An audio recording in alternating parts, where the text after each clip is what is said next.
So ఇప్పుడు ఇక్కడ ఇక్కడ జరిగింది ఏంటి, నాకు ఒక నోటీస్ వచ్చింది, నేను ఒక రిప్లై ఇచ్చాను, ఫలానా చోట ఫలానా తారీఖు నేను వస్తాను. అప్పటికి నాకు జరుగుతున్న పని ఒక ఆన్గోయింగ్ స్కెడ్యూల్ ఉంది కాబట్టి, నాకు ఫిలిం వర్క్ ఉంది కాబట్టి అవ్వలేదు. అండ్ ఇట్ ఈస్ వేరే ప్రొడ్యూసర్కి చేస్తాను, ఆ ప్రొడ్యూసర్కి నష్టం వస్తుంది కాబట్టి నేను మళ్ళీ టైం అడిగాను.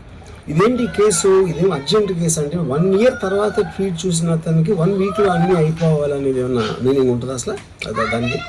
So which basically means it is being done for purposes other than the urgency of the case. ఇప్పుడు అర్జెన్సీ ఆఫ్ ద కేస్ అంటే మీరు మర్డర్లు గేడర్లు ఇన్ని జరిగి సంవత్సరాలు తీసుకుని ఏదో ఒక ట్వీట్ పెట్టిన ఎలిగేషన్ మీద హుటాహుటిని మీరు అక్కడి నుంచి పోలీసులు వచ్చేసి ఇలా చేసి అలా చేసి. ఇప్పుడు ఇంకోటి ఏంటంటే, ఫస్ట్ ఆఫ్ ఆల్ నాకు పోలీసులు అరెస్ట్ చేయడానికి వచ్చారు లేదో కూడా నాకు సరిగ్గా తెలియదు, ఎందుకంటే they didn't say it in so many words. నేను మీడియాలో కూడా ఎక్కడ చూడలేదు ఆ విషయం, అంత మీడియా స్పెక్యులేషన్ తప్పిస్తే అది నేను చూడలేదు. బట్ ఇందాక నేను చెప్పిన కారణాల మూలాన కోఇన్సిడెంటల్గా వేరే వాళ్ళు అన్ని చోట్ల నుంచి వచ్చేస్తున్నారు అది ఇది అన్నప్పుడు ఐ డోంట్ వాంట్ నా టైం వేస్ట్, నా వర్క్ వేస్ట్, నా వర్క్ ప్రెషర్ ఉన్నదాని మూలాన I wanted to take the assistance with the judiciary because that is the final say in a democratic system kabatti. So adi dani kosam this is what happened. ఇప్పుడు ఇక్కడ ముఖ్యంగా మనం గమనించాల్సింది ఏంటంటే, ఇప్పుడు ఏదో ఒక ట్వీట్ పెట్టాడు, లేకపోతే ఒక మీము, ఒక కార్టూను, ఒక జోకో, లేకపోతే ఒక హార్డ్ ఒపీనియన్, దానికోసం కేసులు పెట్టే ఆస్పెక్ట్ అనేది సీరియస్గా తీసుకుంటే 100 కోట్ల ఇండియన్ జనాభాలో నాకు తెలిసి 50 lakhs మీద కేసులు పెట్టాలి. ఆ ప్రకారం అయితే అందరూ చేసేది పొద్దున్న లెగిస్తే మనం ఒపీనియన్లు ఇస్తూ ఉంటాం సోషల్ మీడియాలో. అది ఏ ఫామ్లో అవ్వచ్చు, సెటైర్ అవ్వచ్చు, మీమ్ అవ్వచ్చు, ఏదో వేరే ఫుటేజ్ అవ్వచ్చు, లేకపోతే ఎవరినో కోట్ చేసి మనం కామెంట్ చేయొచ్చు. రకరకాలుగా మన అభిప్రాయాలను మనం సోషల్ మీడియాలో వేస్తూ ఉంటాం.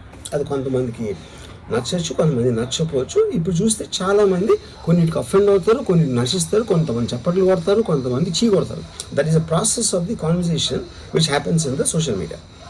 అలాగే నా మీద కూడా చాలా నీచంగా కామెంట్ చేస్తారు, కానీ దాని గురించి నేను ఎప్పుడు అనలేదు. Because I know it is a part of the eco system of the social media. అది లేకపోతే సోషల్ మీడియాకి మీనింగ్ లేదు. ఫస్ట్ ఆఫ్ ఆల్ మీనింగ్ ఉండాలి అని మనం ఒకవేళ అనుకుంటే అప్పుడు దానికి పాలసీ చేయాలి. ఇప్పుడు ఎగ్జిస్టింగ్ థింగ్స్ సరిపోవు కాబట్టి ఏది చేయకూడదు, ఏది చెయ్యాలి అని ఖచ్చితమైన క్లారిటీతో వచ్చినప్పుడు అది ఆటోమేటిక్గా లా ఆఫ్ ద ల్యాండ్ అయిపోతుంది. Then it becomes easy for everyone. కానీ అది చేయటానికి ఫ్రీడమ్ ఆఫ్ స్పీచ్ కట్టేల్ చేయాలా, ఎక్స్ప్రెషన్ కట్టేల్ చేయాలా అనేది of course the experts have to decide and realize దాని మీద ఎలాంటి రామిఫికేషన్స్. ఇప్పుడు దాని పేరు మీద చెప్పి ఫ్రీడమ్ ఆఫ్ ఎక్స్ప్రెషన్ curtail చేస్తే that might have many more consequences which could be more dangerous than what they think it is now. Okay? So again I want to say, నేను ఎవరిని బ్లేమ్ చేయలేదు. ఇప్పుడు ఒక పర్టికులర్ పర్సన్ హైపోథెటికల్గా ఉన్నారు అనుకున్నాం, నా మీద ఒక చేసి నన్ను హెరాస్ చేయడానికి ఒపీనియన్ పవర్లో ఉన్న అతను చేస్తున్నాడు అనుకున్నాం అంటే తప్పేంటి. ఇప్పుడు హెరాస్ చేసే పవర్ లేకపోతే పవర్లో రావడానికి ఎందుకు అసలు ఏదైనా చేయటానికి? So like wise social media అనే మాధ్యమం నా దగ్గర ఉంది కాబట్టి, నాకు ఎన్నో కొన్ని ఫాలోవర్స్ ఉన్నారు కాబట్టి వాళ్ళకి రీచ్ అవ్వడానికి నేను చేస్తాను, అలాగే వాళ్ళు చేస్తారు. కానీ నన్ను కానీ తన్ను కానీ అందరినీ ఫైనల్గా జడ్జ్ చేసేది judiciary. That is the whole point. మీకున్న ఒక నాన్ క్లారిటీ ప్రాసెస్లో వాట్ ఈజ్ టూ మచ్ అనేది ఎవరు చెప్తారు, ఎప్పుడు చెప్తారు, ఎలా చెప్తారో అది ఎక్కడ రాసి ఉంది. ఆ క్లారిటీ అది లేనప్పుడు ఆటోమేటిక్గా this will keep on happening. You know, so I case కింద ఒక మొత్తం social media almost 90% of them they will be liable for cases to be put. ఎందుకంటే పొద్దున్న లేస్తే అందరూ చేసేది అదే, ఎవరో ఒకరిని తిట్టడం, ఎవరో ఒకరిని ఇది చేయడం, ఎవరో ఒకరి మీద ఒపీనియన్ ఇవ్వడం, ఎవరో ఒకరి పర్సనల్ లైఫ్లోకి వెళ్ళిపోవడం. అది తప్పిస్తే సోషల్ మీడియాలో ఇంకేం చేస్తారు అసలు? సో ఇప్పుడు వాళ్ళందరి మీద పెట్టాలి అంటే అక్కడికి ఎలా అంత ఉంటుంది? ఇంకోటి దాని అర్జెన్సీ ఏంటి, దాని ఇంపార్టెన్స్ ఏంటి, ఎంత అంటే ఇప్పుడు మర్డర్ కేసులు, టెర్రరిజం కేసులు ఇలాంటి దానికి ఒక సీరియస్ క్రైమ్స్కి ఉండాల్సిన పోలీసు సంవత్సరం క్రితం పెట్టిన ట్వీట్ కోసం అతను he didn't reply properly are he didn't reply అన్న ఒక్క దాని బేసిస్ మీద ఒంగోలు నుంచి పోలీసులు వచ్చేసి అది చేశారు. అంటే I'm not able to understand the police priority ఏంటని. నేను పోలీసుని బ్లేమ్ చేయట్లేదు. I'm tracking with the system. I'm not talking about the particular police officers. Ongole police officer మాట్లాడలేను. So is there is system in place for that? Priority of importance అనేది ఉంటుంది కదా ఎక్కడో చోట. అంటే 11 o'clock నేను ఎప్పి రావాలి, నేను 10 o'clock రిప్లై ఇస్తే 10:30కి వచ్చేస్తే which means they're already there. అంటే అన్ని పనులు వదిలేసి ట్వీట్ పెట్టిన వాళ్ళ మీద వస్తే I really don't understand the context honestly. అందుకని ఇప్పుడు ఇది నాది క్వశ్చన్ కాదు. రామ్ గోపాలమో ఒకడు ఎవడో ఉన్నాడు అటు పెట్టాడు, ఇంకోటి ఎవడో సబ్బారావు పెట్టాడు, అప్పారావు పెట్టాడు. సో దీని మూలాన రామ్ గోపాల్ని అప్పారావు సుబ్బారావు మీదకి వస్తే రేపు ఎంతమంది మీదకి వెళ్తారు? ఇది అందరి ప్రాబ్లం ఇది. సో అది నా పాయింట్. ఇప్పుడు ఒక చాలా ఫేమస్ లైన్ ఉంది సెకండ్ వరల్డ్ వార్ టైంలో, వెన్ హిట్లర్ ఆస్పెక్ట్స్లో, first they came for someone, I thought it was someone else, then they came for somebody else, I thought it was somebody else, then they came for me. అంటే ఏంటి? Then they came for every one.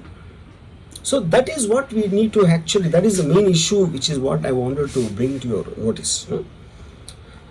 అప్పుడు ఒక్క second నన్ను మర్చిపోతే social మీడియాలో tweets memes పెట్టినంత మాత్రాన ఎవరో ఒకళ్ళు ఏదో ఒక రోజు మేల్కొని 1 year తర్వాత నేను అప్పుడు చూశాను కానీ ఇప్పుడే చూశాను, అప్పుడు పెట్టాము, ఇప్పుడు నా మనోభావం దెబ్బతిందంటే అసలు దానికి అంతం అనేది ఉంటుందా అలాంటి కేసులు పెట్టడానికి?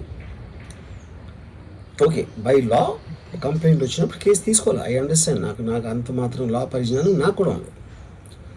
కానీ అది మీరు సీరియస్గా తీసుకుంటే, ఒక యూనిఫామ్ డిస్పారిటీ లేకుండా, డిస్క్రిమినేషన్ లేకుండా మీరు అందరినీ సీరియస్గా తీసుకుంటే ఒక అంటే మొత్తం సోషల్ మీడియా మొత్తం జైల్లో ఉంటుంది అట్లీస్ట్ 80 to 90%. ఎందుకంటే సోషల్ మీడియాకి వచ్చేదే దానికోసం, ఎవరైనా సరే వచ్చేది ఫైనల్గా. So basically I felt there is a need for me to tell for the concern people. ఇప్పుడు నేను పారిపోయానా, దాక్కుని ఏడుస్తున్నానా, భయపడి ఉనికిపోతున్నానా, వాట్ ఎవర్, అది okay, that's all fine. I know that is entertainment at the end of the day. అలాంటి thumbnails లేకపోతే ఎవరు చూడరు కాబట్టి వాళ్ళ బతుకు తీరు కోసం అలాంటివి పెట్టుకుంటారు. I have no problem with that. Everybody wants to make a living. But on the larger picture I want to say this one thing lastly నేను చెప్పేది అంటే, ఒక్కటే అందరూ అర్థం చేసుకోవాల్సింది, ఇది సోషల్ మీడియా ప్రాబ్లం, నా ఒక్క ప్రాబ్లం కాదు. That is what I will request everyone to understand, including if at all ఎవరన్నా దీన్ని పని కట్టుకుని ఇది చేసే మనుషులు ఎవరన్నా ఉన్నా కూడా, ఉన్నారని నేను చెప్పట్లేదు, I don't want to jump the gun, but even for them I think fundamental importance is this point అనేది I wanted to tell. Thank you.